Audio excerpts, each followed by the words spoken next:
30-yıl Şinjan İslam dinini xitoylashtirish yo'nalishida qattiq chang turish kerak temasida maxsus yig'in ochib, islom dinini texmi ilgirlagan holda xitoylashtirish masalasini muzokara qilgan.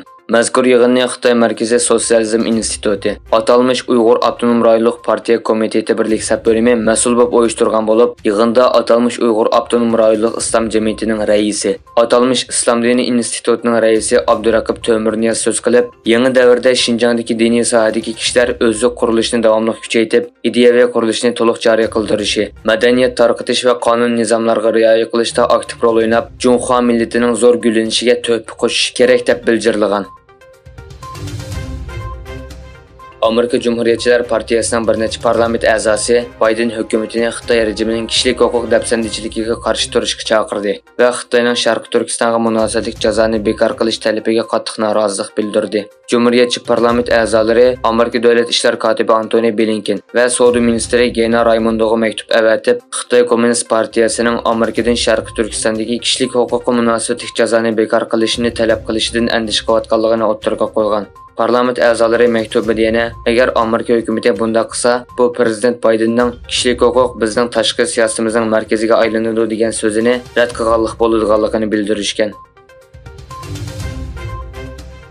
Yangi Zelandiya 4-avgust tunji davlat bexatarlik strategiyasi dokladini e'lon qilgan bo'lib, dokladda Xitoyni hozirgi xalqaro qoida tuzumlarga tahdid deb atagan hamda Xitoyning navbatda Hind Tinch okean rayoniga harbiy kuch chiqarish iqtidoriga ega bo'lganligini, buning uchun Yangi Zelandiya mudofaa xomchodini oshirib, armiyaning jang tayyorligini kuchaytirish kerakligi tilga olingan. Yangi Zelandiya davlat mudofaa ministri Andrey Vlet Yangi Zelandiya jang qilish iqtidoriga mablag' silishi, shundaqla Xitoy bizdan yiroq deb qarab mudofaalish masalasiga sal qaramaslik kerak degan.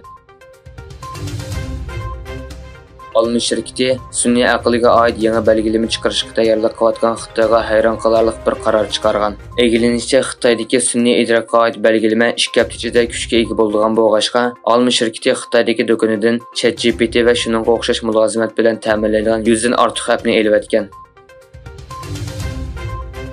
Falastin Tashqi ishlar ministri Riyad al-Maliki Yordan daryosining g'arbiy qirg'og'idagi shahar Ramallahda muxbirlarni kutib olish yig'ini o'tkazdi. Al-Maliki Amerika prezidenti Joe Biden hukumatining ularni umidsizlantirayotganligini va davlatning borgan sari Xitoyga yuzlanayotganligini aytdi. Aqli iqtidorli telefon bahosining o'rilishi sababidan nurg'un kishilar azam baholiq aqli iqtidorli telefonlarni turli yo'llar bilan atkaz qilishga urinmoqda. Xitoyda bir 68 nimkash iPhone'ni badaniga choplab atkaz qilmoqchi bo'lgan, lekin u tamojna xodimlar tarafidan tutilgan va yenidagi telefonlar musodir qilingan.